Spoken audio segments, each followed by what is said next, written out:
Bien, buenos días, buenas tardes, buenas noches, buenas madrugadas a todos.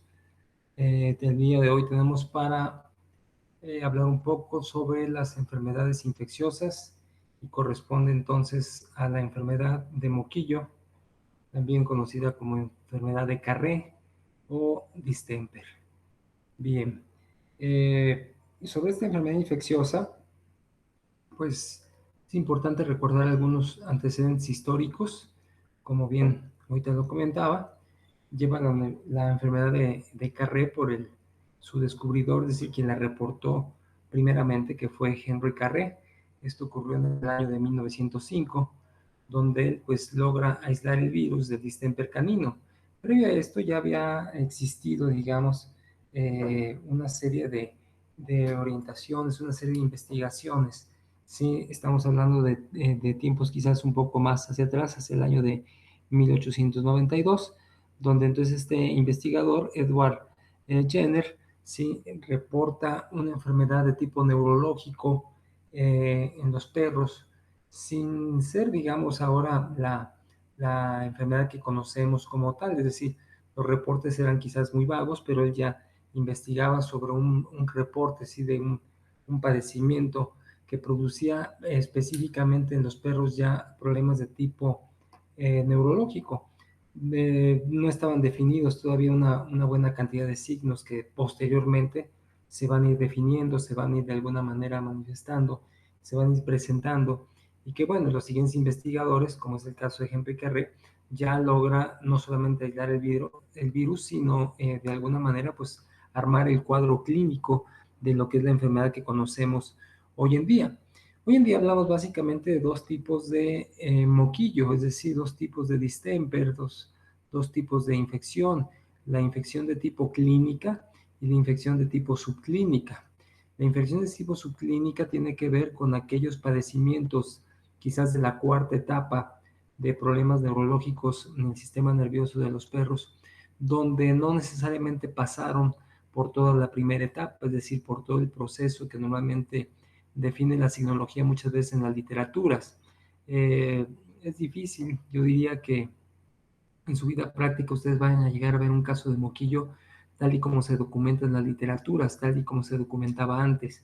¿Esto por qué? Bueno, porque se está estudiando actualmente si existe ya también alguna serovariante diferente, que es muy probablemente que sí haya sucedido, que el virus esté de alguna manera mutado y que esto de alguna forma manifiesta un tipo de enfermedad no como comúnmente la conocíamos en la clínica, es decir, con todos los padecimientos que originalmente se van manifestando una vez que se logra el periodo de incubación, es decir, problemas digestivos, problemas de tipo urinario, problemas de tipo, en dado momento, de la piel, problemas del aparato reproductor, problemas de tipo respiratorio, trastornos entonces, como decíamos al final de cuentas, con un problema de tipo neurológico. Se caracteriza por ser una enfermedad que afecta a todos los epitelios, es decir, el cuerpo de los perros, los tejidos de los perros están provistos totalmente de epitelios, epitelio hasta en los dientes y en las uñas. Por eso vamos a ver cuadros quizás muy específicamente como son las hiperkeratosis, ¿no? De las trufa, de los cojinetes, o la hiperplasia del esmalte de los dientes, digamos, en cuadros así muy específicos, las ulceraciones a nivel de la córnea. Esta enfermedad entonces que se difunde a través de los epitelios tiene entonces una difusión a través de un periodo de incubación que generalmente, pues digamos, hasta cierto punto es muy largo. Este periodo de incubación puede ir de los 9 a los 14 o 15 días, ¿sí? Dependiendo, en este caso, cómo se haya adquirido la enfermedad. Casi siempre, digamos, la forma de transmisión es directa, ¿sí? De un perro a otro, pero también puede haber una forma de contaminación indirecta, es decir, a través de las fomites, a través, en dado momento, de los excrementos, a través de la orina, donde bajo condiciones muy específicas el virus puede permanecer fuera del organismo hasta por cierto periodo de tiempo. Si las condiciones para el virus son adecuadas, como es la baja temperatura y la resequedad, eso favorece en dado momento que el virus pueda permanecer hasta unas cuantas horas fuera del organismo. Esto, bueno, de alguna manera sabemos que ocurre también de forma estacional, es decir, como hablamos en parvovirus, moquillo, distemper lo hay todo el año, pero cuando se agudizan los casos cuando crece en dado momento la etapa de prevalencia y la etapa de incidencia, durante la temporada de invierno, que son las condiciones que normalmente, decía yo, tiene el virus para poder sobrevivir fuera y contaminar ahora también de manera indirecta. Es importante entonces que volteemos a ver quizás todas estas relaciones, ¿verdad?, que hay filogénicas y que establecen en este caso el tiempo de origen del virus del distemper canino. Es decir, lo que les platicaba hace un momento, en 1963, pues hay un 75% ya de la distribución geográfica mucho más específica. Para el 62 hasta el 2011, pues se ha tratado en dado momento de erradicar la enfermedad, pero no se ha podido lograr. ¿Por qué? Porque los esquemas de vacunación también en muchos lugares no se respetan, los protocolos a veces se perdieron mucho con el tiempo. ¿Por qué? Porque fue una enfermedad que después de que se vacunó y se conoció mucho, se dejó en dado momento de revacunar, es decir, la mayoría de los perros eran vacunados a temprana edad y posteriormente cuando llegaban a la edad adulta, pues ya no era un, digamos, esquema de vacunación como el que tenemos actualmente. Ya únicamente se les colocaba la vacuna de la rabia y como una enfermedad que normalmente estaba reportada quizás más en animales jóvenes, en animales inmunosuprimidos, en animales no vacunados, pues se dejó de hacer mucho esto.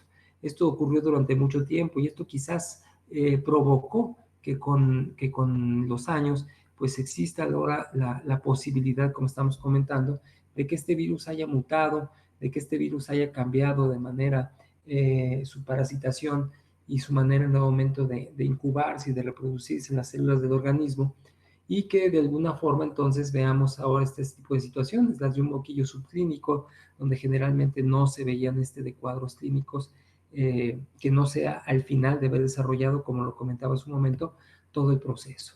Es importante también entender y reconocer que existen otros seres vivos, es decir, otros parientes, digamos, muy cercanos a la familia Canidae, ¿sí?, como es el caso de los mustelidos, que pueden padecer la enfermedad.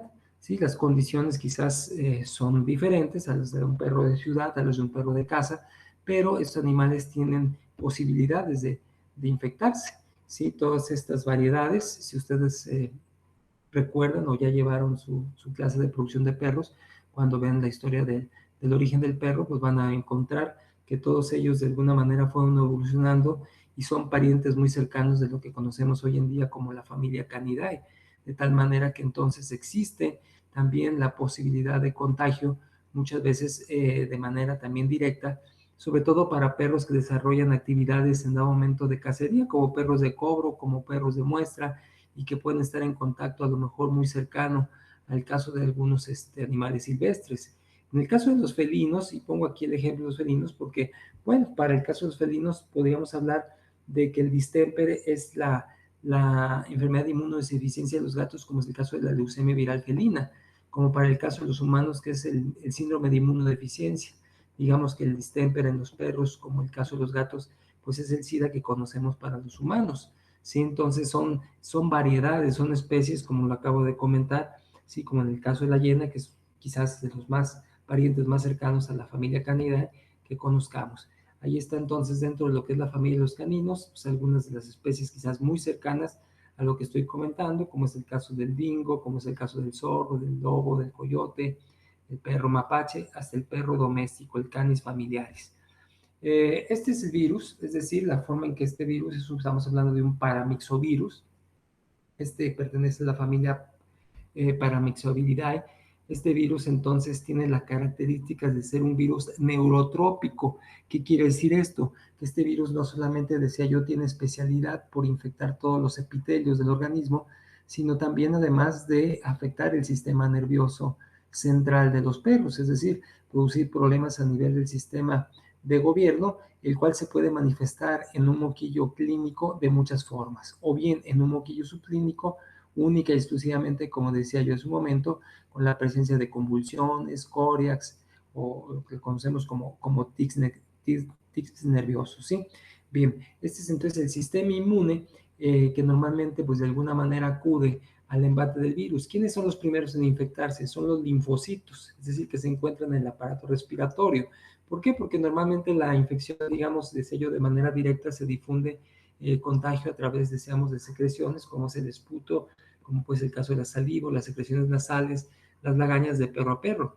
Una vez que llega entonces el virus al organismo, los primeros en infectarse son los linfocitos, a través de, ya dijimos, del proceso entonces de cómo parasitan los virus, ¿sí? Esto hace que entonces exista un proceso de quimiotaxis, hay un proceso de fagocitosis de parte de los leucos hacia lo que es el paramyxovirus, y entonces el paramyxovirus se deja fagocitar y aprovecha entonces el ácido nucleico del paciente para poder replicar.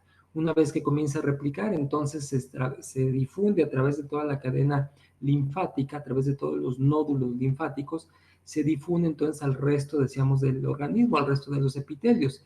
En ocasiones el sistema inmune de los animales, sobre todo los animales competentes, ¿por qué? Porque lo que vemos hoy es perros que de alguna manera enferman de moquillo, pero que tienen conocimiento entonces de anticuerpos, y pues ya sabemos que las vacunas no es para que los animales no se enfermen, es decir, para que si llegan a enfermar tengan las suficientes defensas, ¿sí? Y puedan de alguna manera actuar contra estos tipos de agentes. Esto ocurre entonces de una manera natural, a través de una respuesta humoral. Esa respuesta humoral entonces normalmente dura el embate de lo que será la viremia aproximadamente, decía yo, de 9 a 14 días, lo cual también es importante reconocerlo porque nos da pues, un amplio margen para la posibilidad del tratamiento, ¿sí? Que quizás en dado momento pudiera ser un poquito más específico que el caso, por ejemplo, para parvovirus y coronavirus. Es decir, aquí tenemos oportunidad de hacer un diagnóstico temprano y tenemos la posibilidad en dado momento de salvar posiblemente la vida del animal y de que el virus no llegue a replicar totalmente, causando toda la serie de daños que normalmente causa o llevarlo finalmente hasta la muerte. ¿Sí? Entonces, esta es otra situación que habría que analizar también. Los hospederos, me refiero de tipo, intermediario, como puede ser en caso, en algunos libros, se reporta que en los humanos que han estado en contacto con perros verdaderamente moquillosos y que tienen el distemper muy, muy específicamente manifestado, llegan a pasar por un proceso como si fuera una simple gripe, ¿sí? No se caracteriza ni se cataloga como una enfermedad zoonótica. Sin embargo, hay reportes de personas, ¿sí? Que han pasado en un momento por un padecimiento gripal, y puede ser que sea por el mismo contacto que tuvieron en un momento con este paramyxovirus, sin llegar a desarrollar obviamente problemas patológicos como los que se presentan en el perro. Pero me refiero que es importante de repente voltear a ver nuestras historias clínicas, porque hemos visto antecedentes en la familia de este periodo de cuadros gripales, ¿sí? O bien en algunos otros animales pasar por procesos de rinitis o de traqueitis, ¿sí? Donde pudiera en algún momento haber sido por contacto de manera pues indirecta o directa con el virus de moquillo de los perros. ¿Sí? Las vías de entrada entonces para el distemper canino dijimos que principalmente es la nariz, es decir, decía yo que una vez que llega al organismo se difunde a través, en este caso, de todos los nódulos linfáticos, como estamos viendo aquí el caso de las tonsilas, o el resto de los nódulos linfáticos que se encuentran pues en todo el organismo, sobre todo los más especializados dentro del sistema respiratorio. ¿Por qué? Porque normalmente ahí vamos a ver cómo entonces existe una actuación muy específica de estos elementos inmunológicos, es decir, la interleucina L6, la interleucina L8, la interleucina L12, que son factores que de alguna manera van ligados a aspectos de las inmunoglobulinas, ¿sí? Y que de alguna forma tratan pues de interferir en la replicación viral. Sabemos que, bueno, es una acción únicamente de manera natural del organismo. Entre mejores defensas tenga el organismo, quizás el embate del aumento de la partícula viral será menor, pero en aquellos organismos donde se encuentran obviamente inmunosuprimidos, que se encuentran desnutridos, que están a lo mejor bajo el influjo también de enfermedades parasitarias que provocan entonces cierto estrés sistémico, estos animales son pues candidatos, ¿no? A que estos elementos, como son los factores inflamatorios, el factor CD8, el factor, en este caso también de la interleucina 10, pues de alguna forma se ven inmiscuidos en el proceso de buena o mala inmunidad, ¿sí? Por otro lado, entonces vemos que una vez que el virus es eliminado, esto ocurre más o menos en un promedio de 7 días después de la infección y se puede empezar a diseminar entonces en casos muy extremos durante 60, 90 días. El huésped es muy inestable, es decir, en este caso fuera del organismo, y este virus se deteriora rápidamente, que no tenga, como dije hace un momento, las condiciones adecuadas como para que pudiera permanecer por algunas horas y entonces infectar animales de manera indirecta. La contaminación entonces de manera indirecta, por lo tanto, es muy rara, por lo cual casi siempre nos basamos más a la contaminación de tipo directa.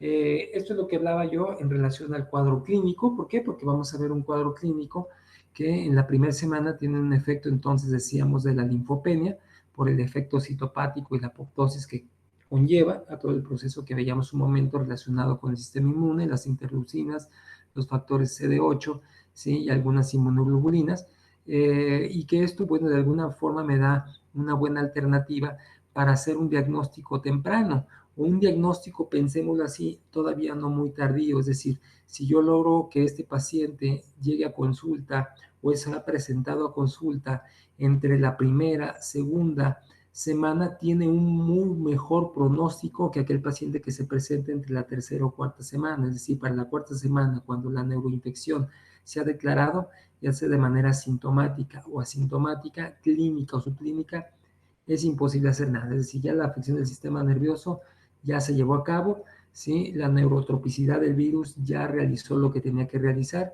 y va a ser difícil que en dado momento podamos recuperar al paciente. La mayoría de los pacientes suelen morir en esta parte, digamos, de la enfermedad, ya sea porque son sacrificados o porque tienen una muerte repentina. ¿Sí? En la segunda semana tenemos una respuesta inmunológica, como la que vimos hace un momento en el esquema, de tipo moral y celular, con los factores que estábamos mencionando. Para la tercera semana tenemos la capacidad de respuesta inmunológica que está muy comprometida, obviamente, por eso decía que quizás la tercera semana, a veces quizás ya va a ser muy difícil si no actuamos adecuadamente en la parte del diagnóstico, que es lo que me llevaría a tener una prognosis quizás un poquito más específica. Por lo tanto, digo yo, y lo vamos a ver ahorita en el tratamiento, tenemos muy buen tiempo para poder realizar muchas cosas que nos van a ayudar en dado momento al diagnóstico.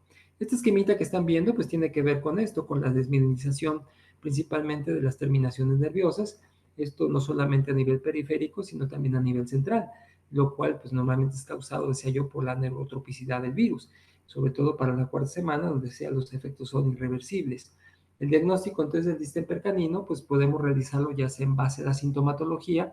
Vuelvo a repetir, muchos de los signos clínicos que normalmente se refieren a las literaturas es difícil que los veamos todos en conjunto, ¿sí? Al menos yo en el tiempo que tengo de experiencia, me refiero de tipo profesional, quizás ya 32, 34 años de dedicarme a esto, nunca he visto un caso descrito totalmente como dice la literatura. Sí me ha llegado a ver casos donde tienen hiperplasia del esmalte dentario, como el que están viendo en este caso aquí, en este paciente en su dentadura, sí, que se empieza a deformar la dentadura, sobre todo en perros muy jóvenes, esto es muy importante. ¿Por qué? Porque la dentadura se va desarrollando de una manera, digamos, muy secuenciada. Sí, vemos la hiperkeratosis de los cojinetes plantares, como vemos la hiperkeratosis de la trufa, vemos problemas dermatológicos, como son de maneras formas secundarias los piodermas, así como estamos viendo la queratoconjuntivitis, a veces úlceras corneales, decía yo, problemas respiratorios, problemas digestivos, problemas urinarios, es decir,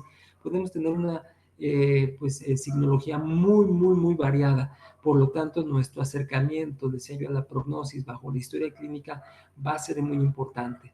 Entre más evidencias tengamos, entre más pericia clínica tengamos, va a ser mucho más rápido que podamos identificar nosotros esta patología y apoyarnos sobre todo mucho en las pruebas en dado momento para clínicas, lo que hacemos a nivel de laboratorio.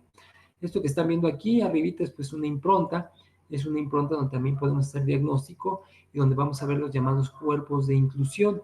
Si estos cuerpos de inclusión son muy específicos, me refiero para el caso del moquillo.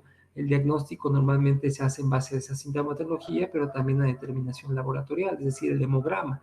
El hemograma que al inicio nos presenta entonces un cuadro de una leucocitosis, posteriormente conforme avanza el proceso de la infección, eso se va tornando cada vez en una leucopenia, y eso se convierte entonces en una leucopenia en una neutropenia más una neutrofilia con desviación a la izquierda. Esta neutrofilia con desviación a la izquierda es generalmente muy elevada, si los recuentos son muy elevados. ¿Por qué? Porque tenemos ahora infección de tipo secundaria, debido a que las bacterias que normalmente se pueden asociar ahí, no solamente las bacterias, digamos, de la flora normal, de los epitelios, de los tejidos, se tornan patógenas porque no hay quien las controle, sino aparte otras bacterias que se pueden agregar, ¿sí? De manera, digamos, ya parasitaria y producir entonces una enfermedad de tipo secundario. ¿Debido a qué? Pues a que el sistema inmune está inmunosuprimido. Decía hace un momento que esto lo podemos de alguna manera comparar con las enfermedades inmunosupresivas de las especies que comentaba en su momento.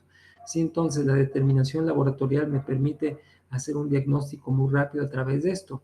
La orina también, la orina me va a ayudar también entonces a encontrar que pudiéramos tener en la orina presencia sobre todo de células del epitelio cilíndricas que se están descamando. ¿Por qué? Porque existe también infecciones a nivel urinario. Decía yo los frotis conjuntivales, donde yo puedo ver entonces lo que están viendo aquí, estos pequeños núcleos rojos, son cuerpos de inclusión, obviamente compatibles con moquillo. Y hoy en día, otra vez, como lo comentaba en el caso de parvovirus, las pruebas en tiempo real, es decir, el PCR para determinar entonces la presencia de los anticuerpos positivos de tipo, en este caso, del organismo hacia el antígeno, que en este caso sería el paramyxovirus. Estos son los SNAP de diagnóstico rápido. Sin embargo, con los SNAP de diagnóstico rápido ocurre algo también muy parecido, decía yo, a lo que ocurre con el caso de parvovirus o de coronavirus. ¿Por qué? Porque decíamos, si son perros que pasaron por un periodo de vacunación, a lo mejor no completo, pero que se les administró una o dos dosis, no se respetó el protocolo, no se llevó a cabo a lo mejor un proceso nuevamente de revacunación, es decir, fue incompleto. Recuerden que estos anticuerpos están presentes y de alguna manera en ocasiones estos SNAP no son específicos para determinar anticuerpos, me refiero de tipo monoclonales, es decir, que provengan específicamente del proceso de la replicación, o bien anticuerpos de tipo vacunal. Por lo tanto, entonces podemos tener o caer en esa duda. Igual que como les comentaba, la compañía está Bionet, tiene ya unas pruebas de laboratorio, como son las que estamos viendo aquí en el caso de la fotografía en inciso B, ¿sí? Donde estos SNAP determinan muy cercano a lo que hacen los PRR, a los PCR, es decir, son pruebas rápidas, como las que se están utilizando para COVID, pero que ya saben ustedes que tienen un margen de error muy específico, es decir, pero tienen quizás más especificidad. ¿Por qué? Porque aquí se me están determinando anticuerpos específicamente, ¿sí? De la reacción al embate viral, lo cual ya de alguna manera, pues entonces me permite saber que estos anticuerpos no son específicamente de tipo vacunal.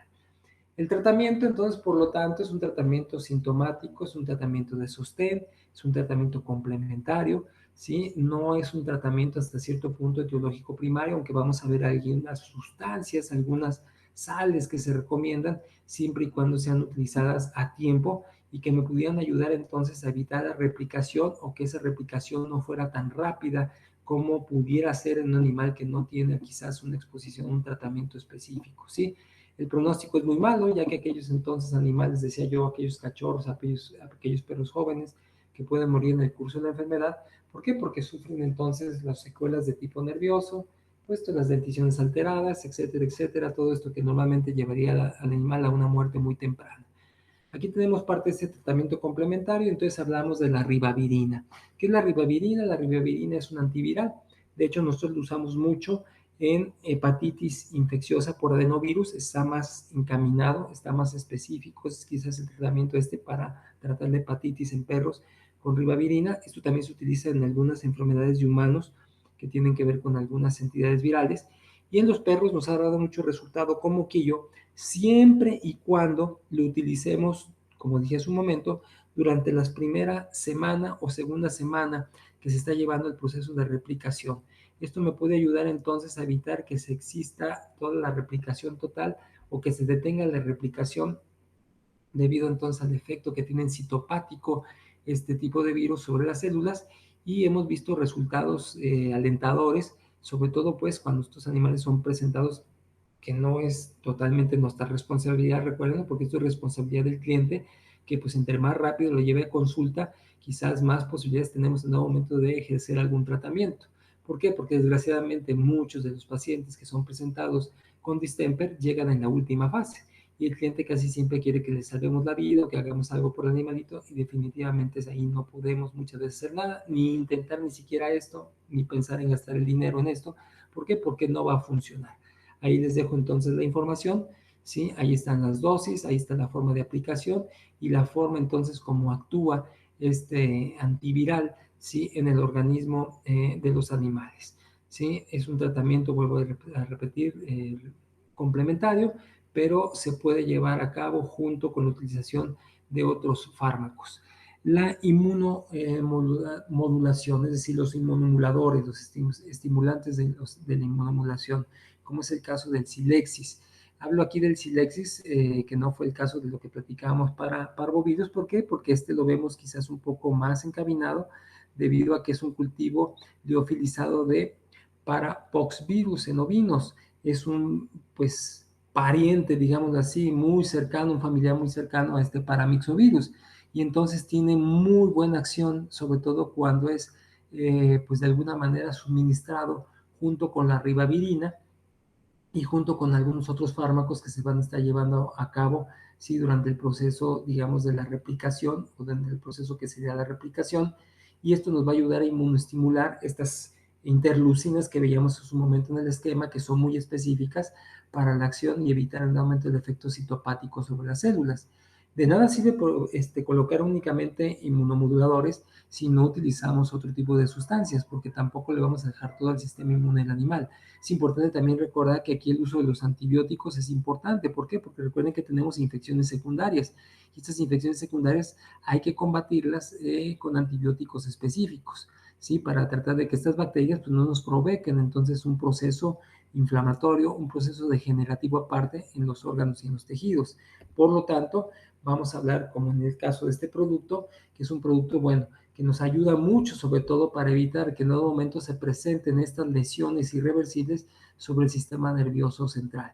O antes se decía, y era lo más conocido, que las únicas células que no se reproducían son las células de la glía, es decir, las neuronas, o hoy sabemos que estas neuronas sí tienen un poder de recuperación, no digamos tan rápido, no tan específico como el de otros quizás tejidos, como otros órganos, como es el caso de los hepatocitos, pero que sí podemos de alguna manera proteger al resto de que no se vayan a empezar a lesionar, como lo vieron en el diagrama, decía yo, donde está entonces la disminución, en este caso de las terminaciones nerviosas, y que luego nos ocurren pues, estos tipos de cortocircuitos, pues que no es otra cosa más que el proceso de aumento de una coria, de un tico, de una convulsión. ¿Sí? Estos medicamentos entonces aportan un grupo de fosfatos a la unión de los polisacáridos con ceramidas.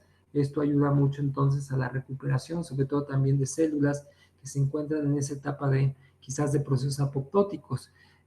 Vamos a ver entonces cómo junto con el tratamiento pues ayuda mucho a la maduración, a la regeneración del tejido axonal y el tejido nervioso, a la producción de mielina, ¿sí? Y a la producción entonces de singomielina y glicerofosfolípidos, ¿sí? Que son pues muy específicos, digamos, para la acción de los impulsos nerviosos, ¿sí? A nivel del sistema tanto nervioso central como periférico. Esto que voy a comentar, y quiero que quede muy claro, no hagan propaganda, no se trata de que hagamos entonces de que ya tenemos la cura para el moquillo, no, esto es algo que estamos intentando experimentalmente. ¿Por qué lo estamos intentando experimentalmente? Porque a alguien en algún momento se le ocurrió, no voy a decir su nombre, es un médico obviamente con pues un buen nombre, sí, muy capacitado, y de alguna manera también está argumentado con quién, con gente de laboratorio, es decir, con gente de laboratorio que fabrica esta vacuna, que es el laboratorio Merial, donde ya inclusive hemos comentado con ellos y ahorita estamos bajo un protocolo de experimentación en el hospital veterinario con el doctor Mauricio Realpe, que está haciendo una investigación muy específica sobre el moquillo, algo similar a lo que les platicaba del doctor Pedrosa, que bueno, pudimos identificar cuál era el parvovirus que más nos estaba dando guerra aquí en Guadalajara, la zona metropolitana. Estamos haciendo algo similar en el hospital con el caso de moquillo y bueno, y con otros colegas, con otras clínicas a nivel de Guadalajara que nos están proveyendo de muestras. Inclusive ahí creo una tesis de licenciatura y hay dos tesis de doctorado, una tesis también de maestría que se están llevando a cabo a la par, ¿sí? Con el doctor para esta investigación. Y uno de los procesos en los que está próximo el doctor a meterse es esto que le hemos comentado nosotros. Esto que están viendo aquí es la vacuna que se llama Recombitec C6-CD, que es una vacuna de las que ustedes conocen como vacunas recombinantes, de las cuales hablaremos en su momento. Esto viene en una suspensión inyectable, es una vacuna que previene entonces el moquillo, la hepatitis infecciosa canina, causada por adenovirus de tipo 1, enfermedad respiratoria por adenovirus de tipo 2, es decir, la tos de las perreras, la parainfluenza, el parvovirus, el coronavirus y la leptospirosis canina. Es decir, es un cóctel molotov, es lo que nos conocemos como una vacuna multivalente o polivalente, ¿sí? Sin embargo, hemos visto que esta vacuna tiene una acción muy específica sobre las células. ¿Por qué? Porque son vacunas recombinantes, no son vacunas a virus vivo, a virus muerto, a virus atenuado, ¿sí? A virus vivo modificado, no. Son vacunas muy similares a las de las células, ¿sí? Para actuar en las células de los perros. Son muy estables, por decirlo así, lo cual hemos visto que si la colocamos intravenosamente en una sola dosis, y esto quiero que quede claro, porque las vacunas no están vinculadas a ser aplicadas cuando los animales están enfermos. ¿Por qué? Porque muchos clientes luego llegan, oiga, me dijo que el perro tiene parvo, me dijo que tiene moquillo y que hay una vacuna y quiero que se la pongan para que se alivie. No, recuerden que las vacunas son profilácticas. Sin embargo, y abro aquí el paréntesis, hemos visto que esta vacuna en el periodo de la infección, entre la primera, segunda y en ocasiones, en algunos casos, no en todos, porque hay casos ya documentados. Yo tengo dos muy bien documentados, ¿sí? Y me constan porque yo los traté, los perros viven y inclusive yo adopté uno de ellos que vive actualmente con nosotros aquí en la casa, una perrita. Eh, esta vacuna aplicada dentro de estas primeras tres etapas, quizás más específica, cuando estamos todavía en la segunda etapa, de manera intravenosa, en una sola dosis, junto con el resto de los fármacos, no sola, junto con el resto de la terapia que he estado describiendo, ¿sí? Hemos visto que entonces los perros ni siquiera llegan a el cuarto punto, o la cuarta etapa, que sería en aumento la desminimización, que sería en aumento el problema de tipo neurotrópico y a desarrollar problemas de tipo nervioso. Sí, pasan por todo el proceso, como lo pudieron ver, respiratorio, casi siempre es el más difícil. ¿Por qué? Porque tienen una bronquitis, tienen una neumonía, tienen una faringoamigdalitis, tienen rinitis, que es quizás uno de los procesos más severos.